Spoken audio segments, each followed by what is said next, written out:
Assalamualaikum warahmatullahi wabarakatuh. Alhamdulillah hamdan katsiran thayyiban mubarakan fihi kama yuhibbu rabbuna wa yarda, wa salatu wassalamu ala nabiyyina Muhammad wa ala alihi wa sahbihi wa man sara ala nahjihi bi ihsanin ila yaumil ba'd. Hadirin yang dirahmati oleh Allah Subhanahu wa taala, tidak ada kata yang pantas untuk kita rangkai pada malam hari ini kecuali kata demi kata yang kita persembahkan dalam rangka bersyukur kepada Allah atas segala nikmat dan karunia yang Allah berikan kepada kita. Salawat dan salam semoga senantiasa tercurahkan kepada junjungan kita Nabi kita Muhammadin sallallahu alaihi wasallam beserta para keluarga, para sahabat dan orang-orang yang istiqomah berjalan di bawah naungan sunnah beliau sampai hari kiamat kelak. Hadirin yang dirahmati oleh Allah Subhanahu wa taala, kayaknya kita laki-laki sudah mulai tersingkir ya dari kajian ini. Sudah semakin dinominasi kaum hawa nih Pak Adit. Udah mau Natalan Kenapa kesana?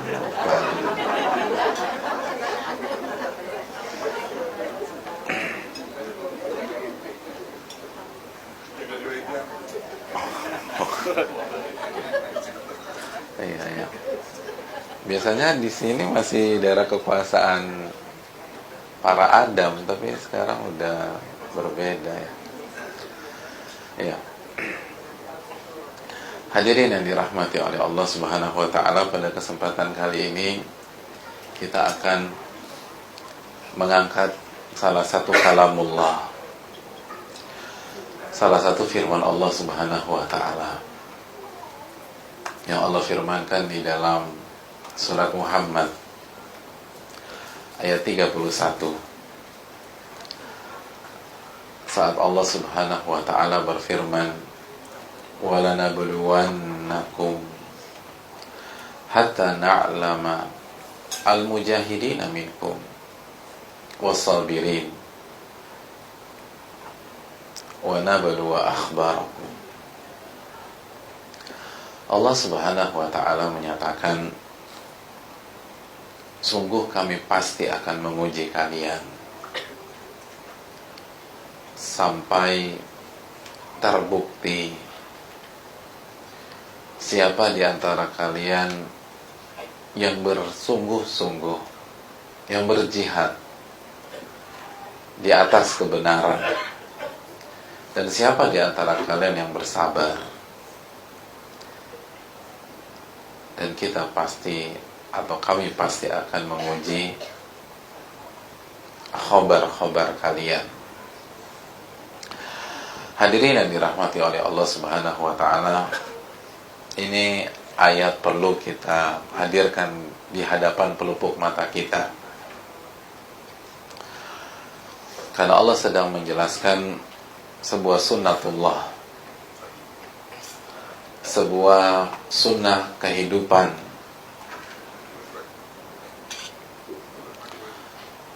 yaitu sunnah kehidupan yang bernama ujian buat kita.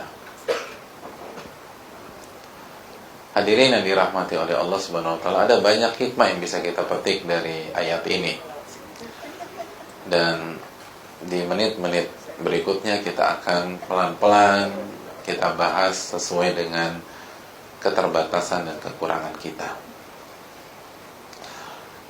Faedah yang pertama dari ayat yang mulia ini,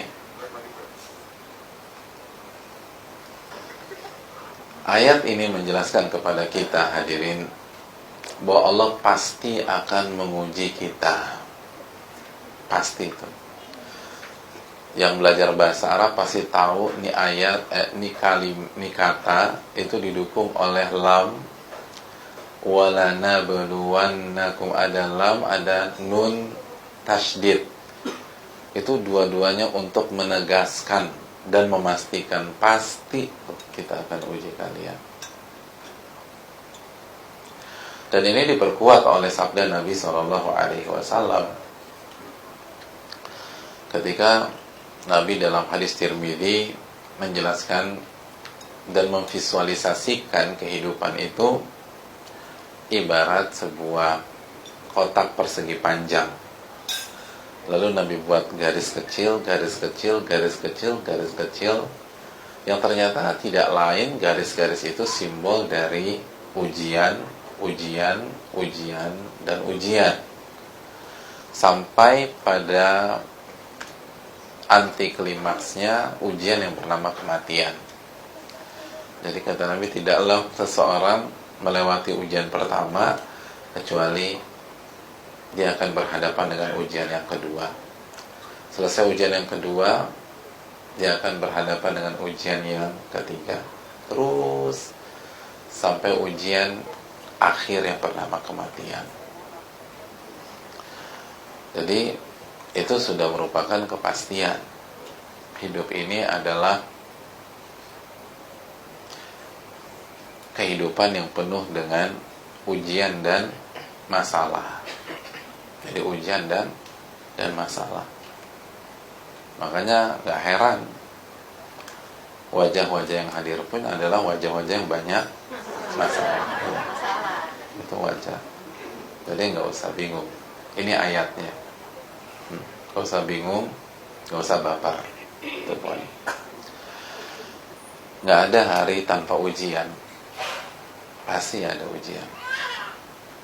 Jadi hadirin yang dirahmati oleh Allah, jangan senang dan mengamini dulu kalau ada teman kita doain kita dengan doa seperti, pokoknya gue doain lo gak akan dapat ujian lagi di masa yang akan datang.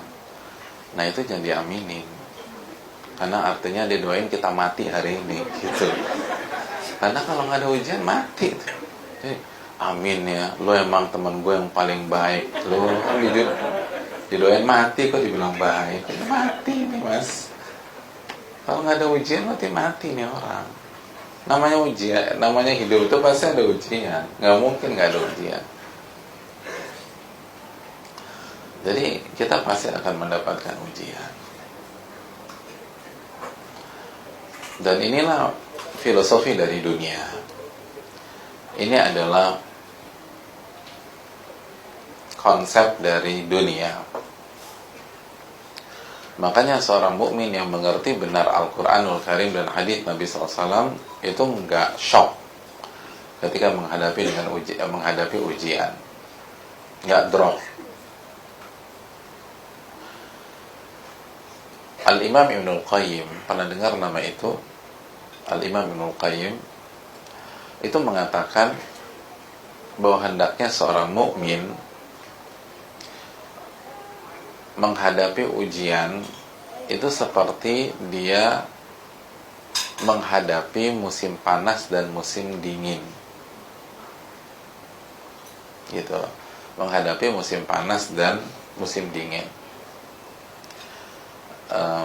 Mungkin kalimat ini tidak letterlock ke kita karena kita nggak punya musim panas dan musim dingin yang dimaksud oleh beliau. Karena beliau hidup di negara yang four season, sedangkan kita tidak seperti itu. Tapi bisa kita analogikan seperti musim hujan dan musim panas misalnya, gitu.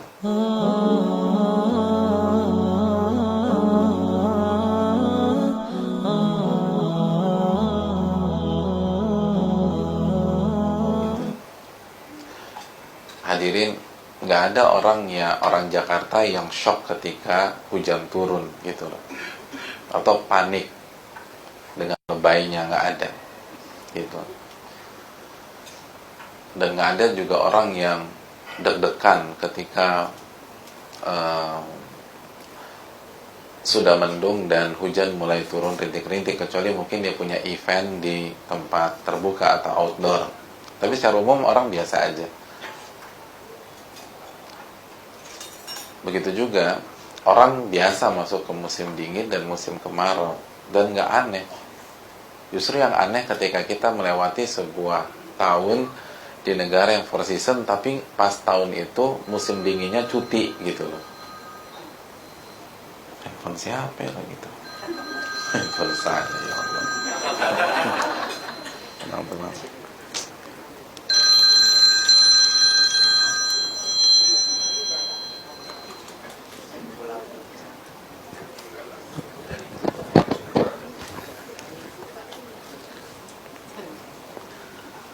Ya. Hadirin yang dirahmati oleh Allah Subhanahu wa taala. Jadi nggak perlu terlalu shock, nggak perlu kaget,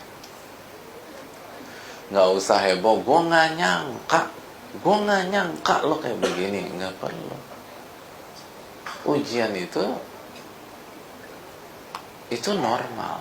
Justru yang bingung tadi apa? Kita melewati sebuah tahun nggak ada musim hujannya, itu baru bingung. 2018 nggak ada musim hujan ya, itu bingung tuh baru. Kalau musim hujan biasa hadirin. Yang harus kita lakukan bukan kaget dan bukan shock. Yang harus kita lakukan adalah melakukan persiapan, bekal gitu loh. Orang akan ngetawain kita kalau misalnya hari ini kita terbang lalu kita landing di Amerika misalnya, lalu kita shock ketika kita dapat suhu itu -2, -5, -10. Semua akan ketawain, Mas, di Amerika itu Desember, Januari itu musim dingin gitu loh. Nggak perlu di-shockin, nggak perlu dibingung-bingungin. Solusinya apa? Solusinya kalau ke sana jangan lupa bawa long john, bawa jaket, bawa mantel, bawa sarung tangan, bawa kaos kaki yang tebel-tebel, penutup telinga. Nah itu poinnya. Sama kata Ibnu Qayyim itu, kalau kita hidup tuh yang penting bekalnya, nggak usah terlalu heboh ada ujian. Itu memang sebuah kewajaran. Yang buat Anda babak belur itu tadi, kalau Anda ke US nggak bawa long john, nggak bawa mantel, pakai celana pendek, sandal jepit, dan nggak ada baju-baju dingin yang lain, itu babak belur. Anda nggak ada bekal.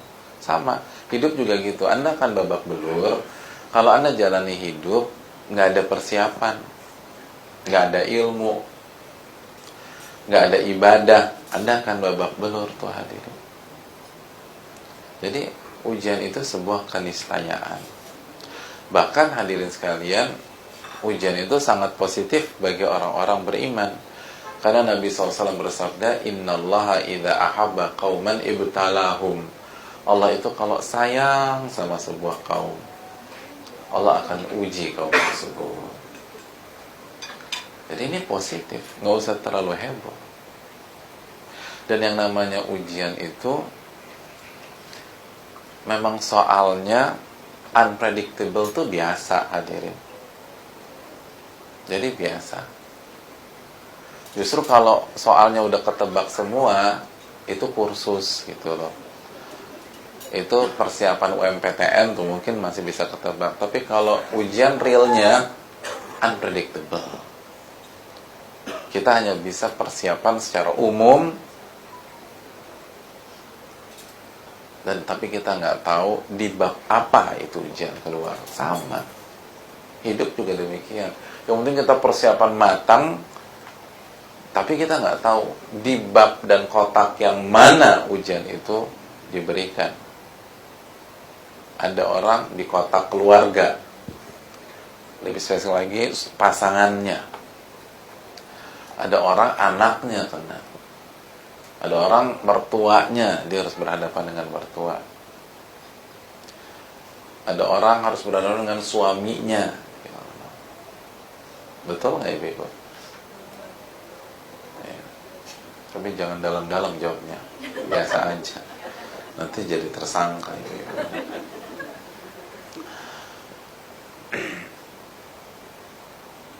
Kan begitu hadirin hadirat. Tapi udah pasti tuh. Ya coba kita tanya Bu Aisyah hafizahullah. Memangnya dulu ada prediksi dengan kondisi kesehatan Pak Wisnu pada hari ini Bu Aisyah? Nggak ada. Jadi itu ujian tuh gitu. Kita nggak tahu di bab mana yang diuji. Tapi kalau kita persiapan dari awal dengan matang, lancar tuh ujian, insya Allah. Insya Allah lancar. Ya, itu poin. Poin yang berikutnya kata para ulama,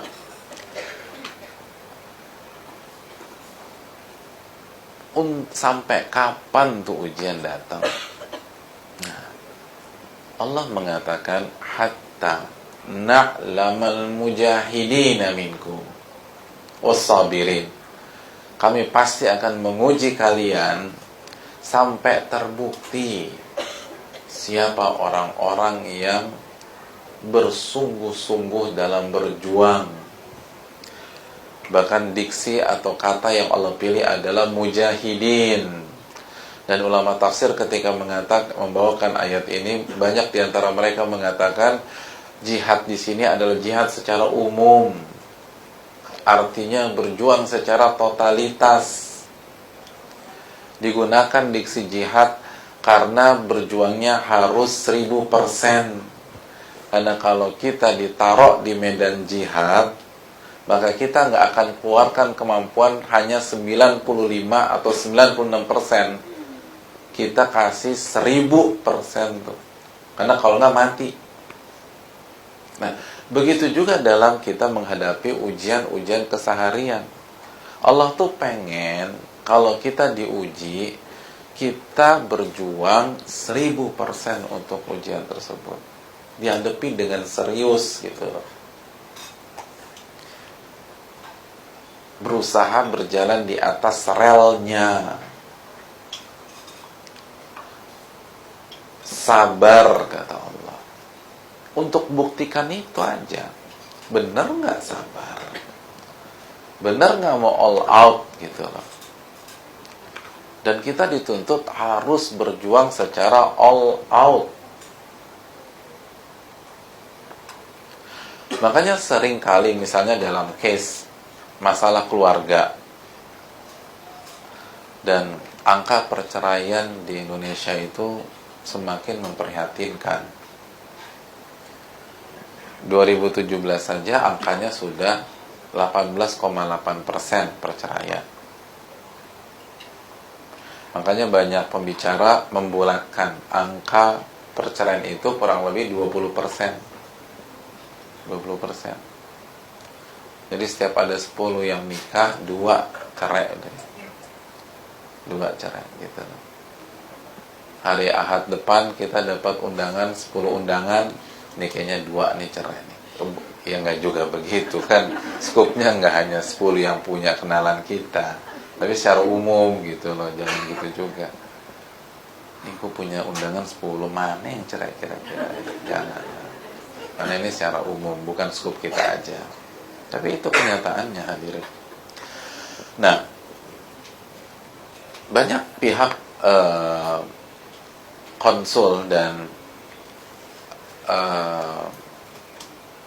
minta masukan. Dan banyak biasanya istri-istri atau ibu-ibu yang minta masukan.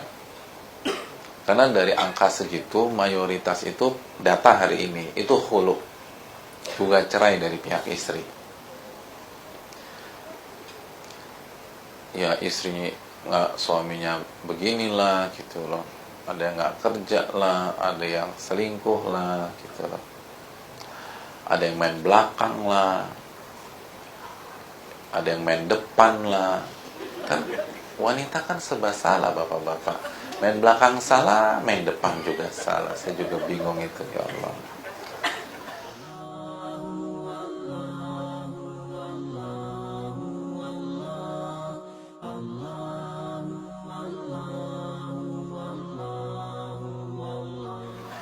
Nah, hadirin, anggap deh, ini suami kita salah deh, udah salah, nggak perlu cari pembenaran, suami salah.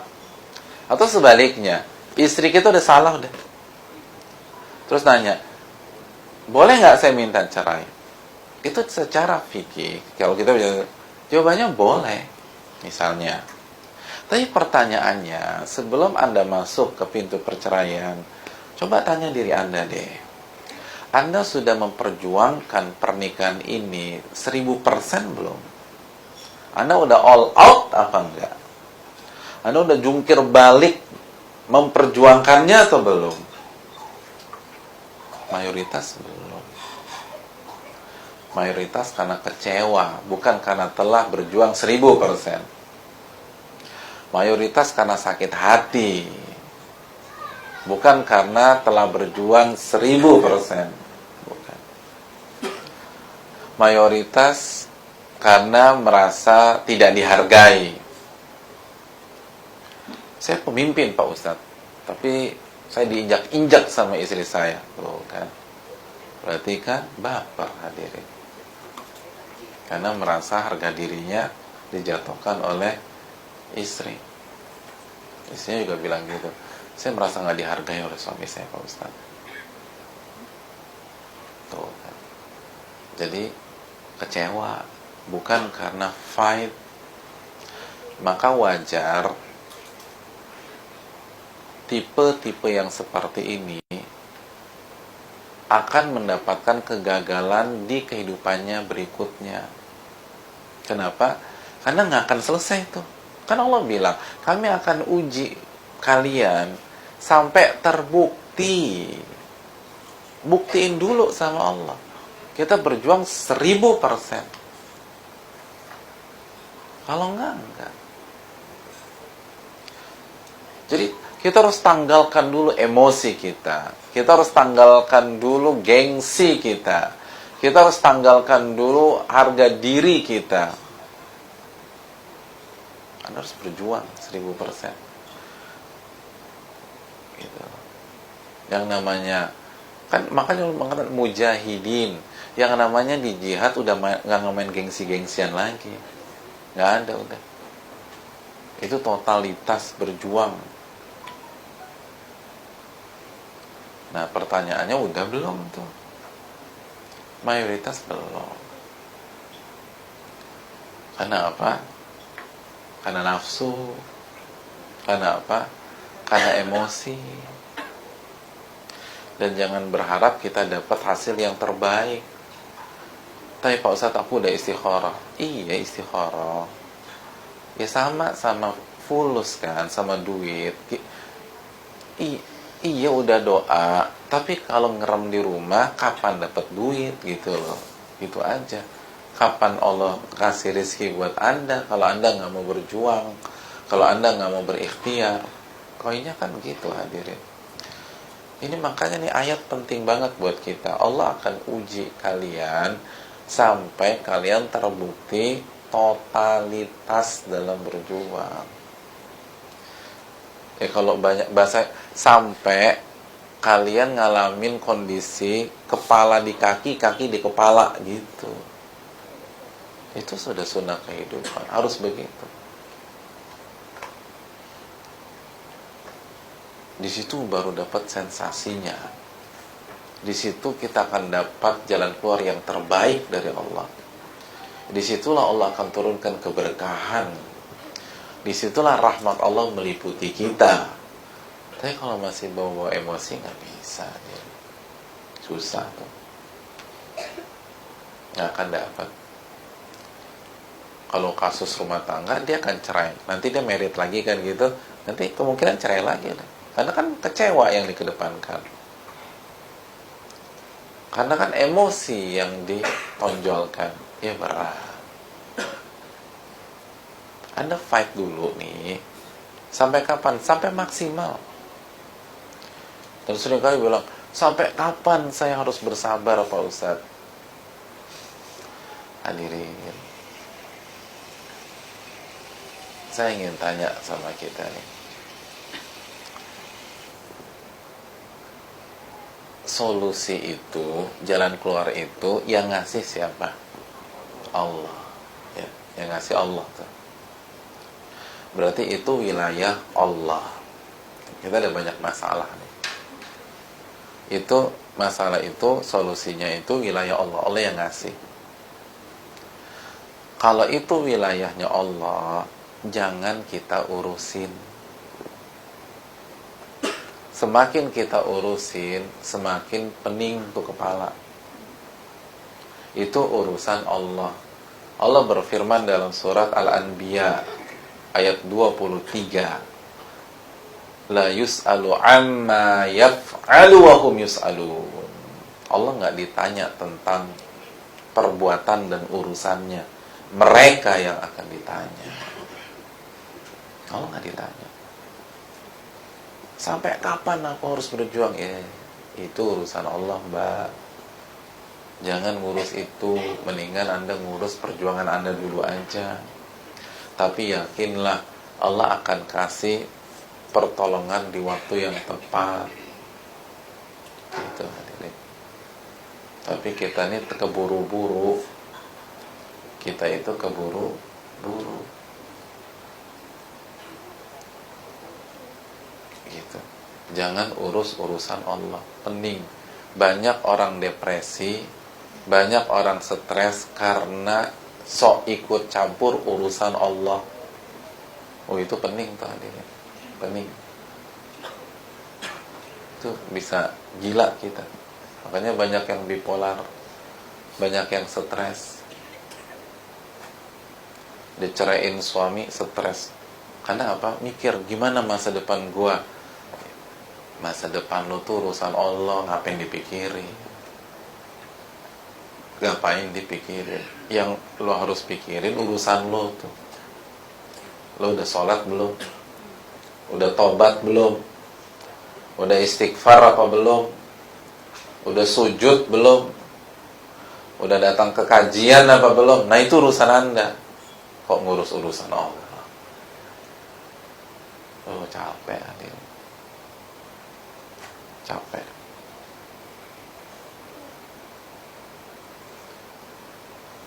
Simpel aja deh. Kalau besok Bill Gates kasih urusan Microsoft biar kita yang megang, kira-kira gimana tuh otak kita? Oh, pecah tuh deh. Ya Allah, stres gue nih. Itu masih manusia tuh. Kita udah bingung. Itu manusia. Bingung tuh kita. Ini ada orang lucunya sok ngurus urusan Allah. Ya bingung dia. Galau, pasti galau. Pasti galau. Gak bisa, jadi berat.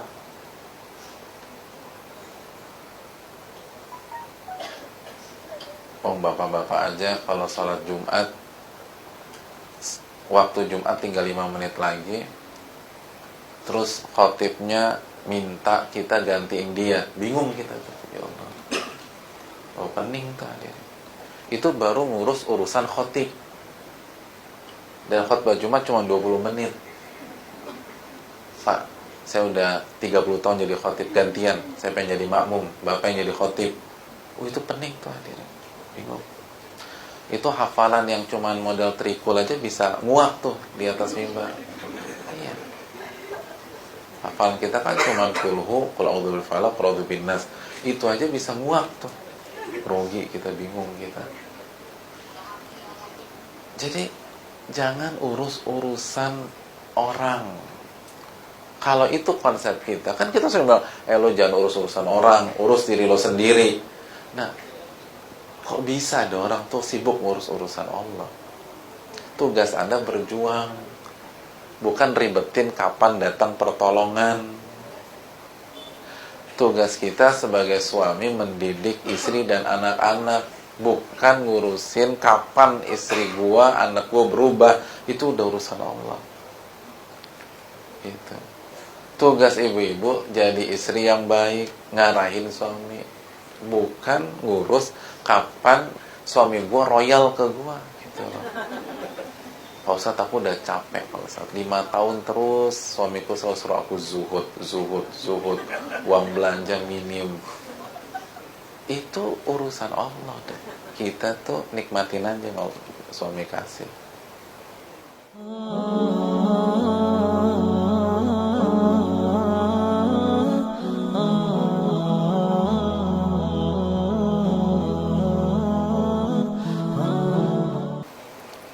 kita ini keribetan urusan Allah.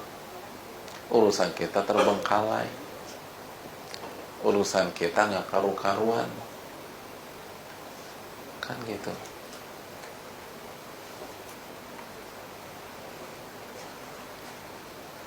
Padahal mana ada itu? Oh, lagi izin. Lagi izin beliau ya. Oh, Masya Allah.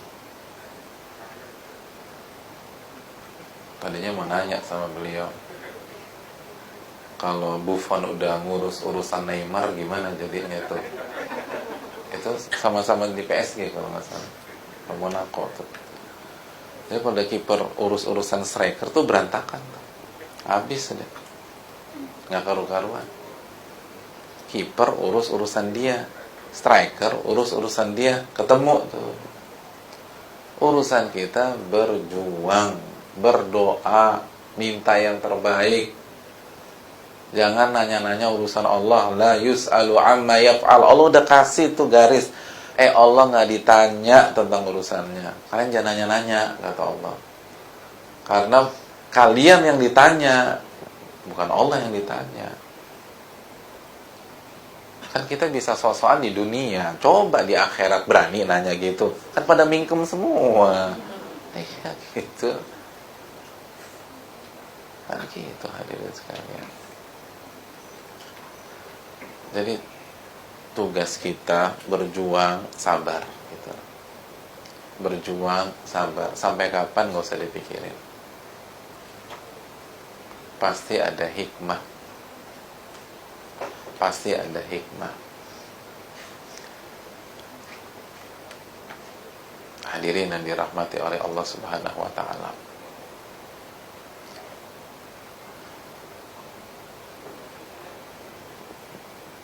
Lihat, Ibrahim itu mendapatkan anak pertama yang puluhan tahun beliau nanti-nantikan, itu melalui sebuah kejadian yang sangat berat dan pelik. Istrinya diculik oleh Firaun, Sarah. Itu kan kronologinya. Kalau Sarah nggak diculik tuh nggak ada Ismail hadir. Kan Sarah diculik, mau diperkosa, nggak berhasil. Akhirnya dihadiahkan Hajar. Hajar bersanding, lahir Ismail. Gitu. Dan coba Nabi Ibrahim ketika Sarah diculik, Nabi Ibrahim urus urusan Allah? Enggak. Apa yang dilakukan Nabi Ibrahim? Dalam beberapa riwayat, sholat hadirin, sholat 2 rakaat salam, 2 rakaat salam, 2 rakaat salam. Nggak bisa Firaun sentuh istrinya Sarah. Ini kita nih terlalu ribet urus urusan Allah, akhirnya urusan kita terbengkalai. Jangan urus urusan Allah, urus urusan kita. Ujian ini, jadi gini, ujian ini Allah kasih biar kita buktikan kita berjuang. Bukan Allah kasih ini ujian biar kita ngepoin Allah, bukan. Biar kita urus urusan Allah, bukan. Gak ada tuh. Itu yang perlu kita camkan. Berusahalah. Nanti Allah kasih jalan, yakin sama Allah.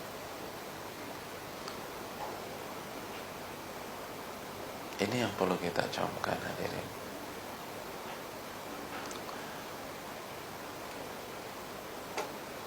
Makanya kan sekali lagi Nabi SAW ketika disiksa atau ketika diintimidasi, ditekan di kota Mekah, dan satu demi satu sahabat beliau udah hijrah ke Madinah, dan beliau bertahan dengan sebagian kecil para sahabatnya, dan hampir setiap saat ditanya, kapan engkau hijrah atau kapan kita hijrah?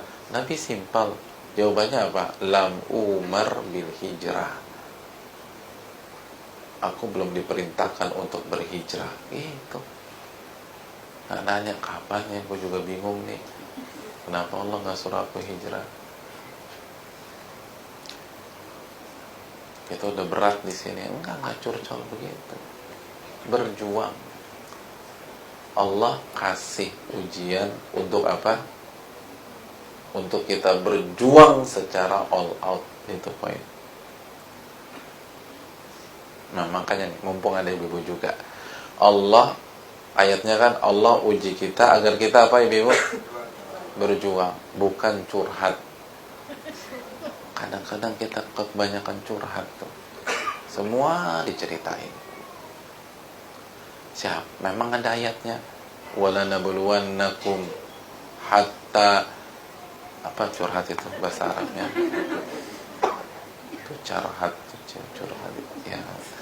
Sampai kalian curhat tuh nggak ada ayatnya.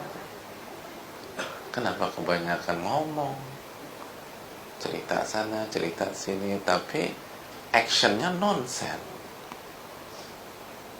Nggak ada begitu. Suruh berjuang kita, berjuang. Dan kita sabar. Wal aqibatu littaqwa, itu ending pasti untuk orang yang bertakwa. Nggak bohong nih. Pasti untuk orang yang bertakwa. Dan itu sejarah membuktikan.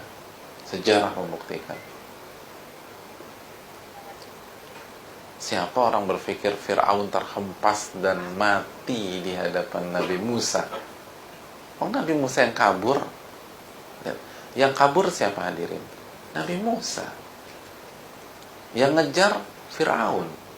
Yang senjata lengkap Fir'aun. Yang terpojok Nabi Musa lagi. Yang mati Fir'aun. Gue bisa. Hebat ya. Ya itu Allah itu. Makanya jangan terlalu ribet urus-urusan Allah. Nggak ada di peta udah kayak gitu deh. Kan begitu. Yang dikejar Nabi Musa. Yang nggak punya senjata komplit Nabi Musa. Yang ke pojok Nabi Musa. Yang nggak bawa tentara Nabi Musa lagi. Yang mati Fir'aun. Gitu. Tapi siapa di antara kita yang mau ngambil pelajaran? Itu poinnya. Pelajaran yang terakhir hadirin sekalian. Closing statement dalam ayat ini Allah berfirman, wa nabluwa akhbarakum, dan pasti kami akan menguji khobar kalian. Di antara makna ayat ini, di antaranya kami akan menguji ucapan-ucapan lisan kalian. Nah ini pasti diuji. Jadi gimana Pak Ustadz? Solusinya paling tidak 2. Yang pertama, jangan gampang mengklaim. Karena begitu kita mengklaim, kita akan diuji sama Allah sesuai dengan klaim kita. Benar. Allah akan uji. Allah pasti akan uji.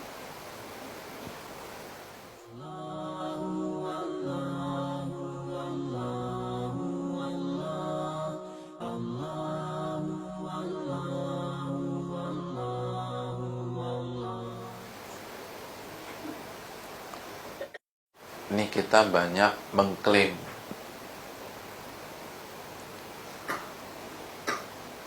Padahal bisa jadi masalah kita itu gara-gara klaim-klaim kita tersebut. Abdullah bin Mas'ud pernah bilang begini, ini menarik, tolong dicatat. Kata beliau, Abdullah bin Mas'ud yang bicara, sahabat Nabi SAW. Kata beliau, al-bala muwakkalun bil qaul.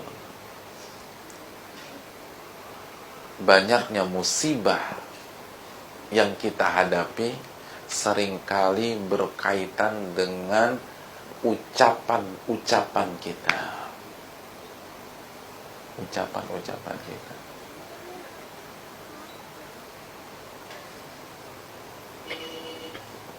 Gara-gara banyak ngeklaim salah satunya. Gara-gara banyak ngeklaim. Alhamdulillah Pak Ustadz, kita ini buat kajian dan berdakwah semata-mata mencari ridho Allah Pak Ustadz. Kata Allah, benar nih nyari ridhoku. Oke, kita uji dulu dia. Benar nggak tuh mengharapkan ridhoku? Babak belur, hadirin. Jatuh.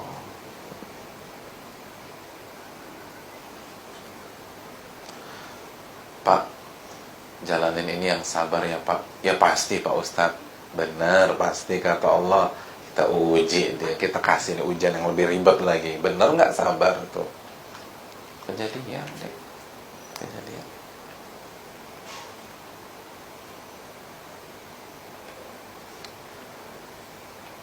Bu, jalanin yang ikhlas ya Bu.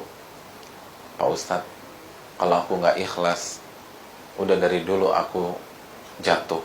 Nah, bener, ikhlas dari dulu. Kita kasih lagi tuh ujian gitu. Ini kita banyak ngeklaim nih.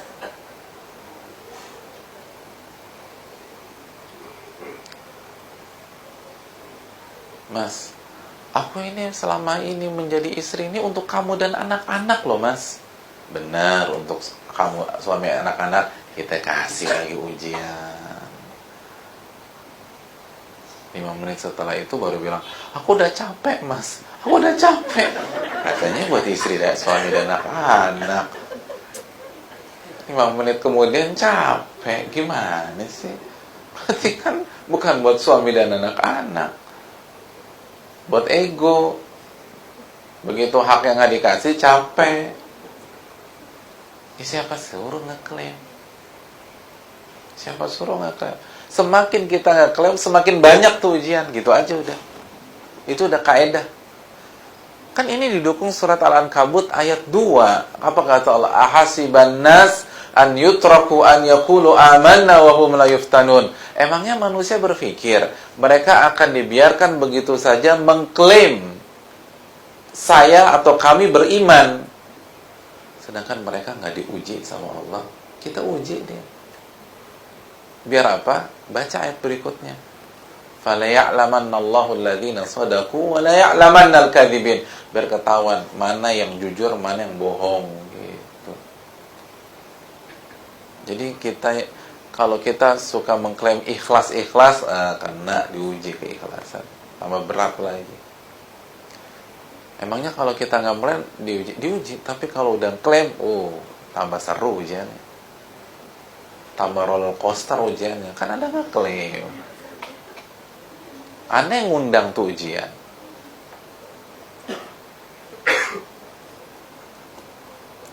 Kan gitu tuh. Seringkali kalau kita dinasihatin orang, langsung bangun benteng. Ya Alhamdulillah kita ridho Pak Ustadz terhadap takdir Allah. Bener ridho, kasih lagi. Terus tuh. Itu undangan klaim tuh, undangan klaim.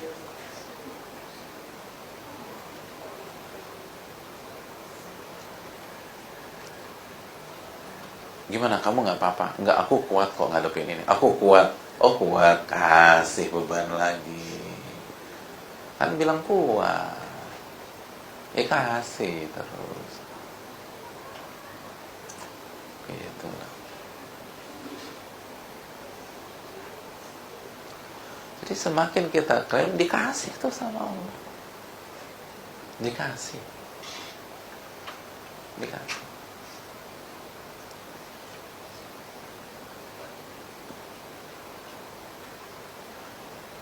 Mas, kamu udah janji loh, pekan ini itu kamu main sama anak-anak. Tapi aku ada meeting, Mak. Aku kan bekerja banting tulang juga buat keluarga. Benar buat keluarga, diuji lagi sama Allah. Gitu aja udah. Pokoknya setiap klaim, kasih lagi. Allah udah bilang semua klaim tuh diuji. Wa nablu akhbarakum. Kita akan uji itu yang keluar dari lisan Anda. Kita akan uji.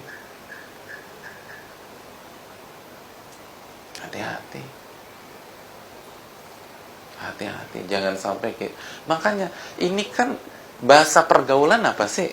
Kita bergaul nih, kan ada istilahnya. Pak Ustadz, dia itu kemakan omongannya sendiri, kan gitu. Itu ada dalilnya tuh omongan begitu. Konsep itu tuh ada dalam Al-Quran. Jadi hati-hati, jangan banyak mengklaim. Makanya para ulama tuh nggak berani banyak mengklaim. Imam Ahmad itu langsung ditembak oleh seseorang. Saya mau tanya, engkau tuh selama ini berjuang, berdakwah, mengajar, ikhlas nggak sih karena Allah? Coba ibu-ibu ditanya. Bu, to the point aja deh. Ibu-ibu datang istiqomah ke kajiannya Bu Aisyah tuh ikhlas nggak sih sama Allah? Apa jawabannya, Bu? Nah, kena udah dipuji. Kan iya udah, kena udah. Siap-siap aja. Saya nggak tanggung jawab. Terus saya mau pulang. Baru dibilang udah ikhlas. Susah emang. Iya. Imam Ahmad pernah ditanya begitu. Apa kata beliau? Kata beliau, ammal ikhlas fahuwa aziz. Adapun keikhlasan itu perkara berat, Mas. Saya hanya berusaha semampu saya nggak tahu bisa ikhlas atau enggak. Itu yang hafal 1 juta hadis. Tadi yang bilang ikhlas hafal berapa ratus ribu hadis. Gitu, kan. Itu muridnya Imam Syafi'i.